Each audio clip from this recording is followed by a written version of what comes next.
Ermənistanda isə iqtisadi tənəzzül dözülməz vəziyyət alır. İşğalçı ölkənin daha böyük problemlərlə üzləşəcəyi proqnozlaşdırılır. Ermənistan 2 büdcəsi var. Biri rəsmi şəkildədir. Rəqəmlər xalqa açıqlanır. İkinci büdcə isə hakimiyyət səlahiyyətlərinin cibindədir. Bu fikirləri Ermənistanın sabiqi baş naziri Qrant Baqratyan deyib. Onun sözlərinə görə Ermənistanda əhalinin sosial vəziyyəti gündən günə çətinləşir. Ölkə yox olmaq həddindədir.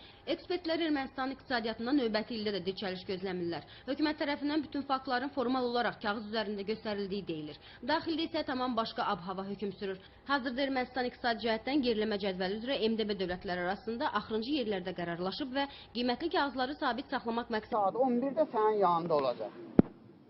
Onu diqqətlə qulaq as və sonra mənə elə birbaşa zəng elə onun yanında. Oldu. Sabah Qaradağ rayonunun icra başçısının yanına gedirsiniz. Baxın, nə? İcra başçısı.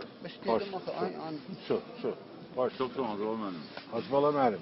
Mən bu teritoriyada bu kişini bir də sizi tanıdım. İcazə verin. Sağ olun. Görək də təkcə. Azərbaycanda bir dənə kişi var. O da bizim prezidentimiz. Bəli. Vəssalam.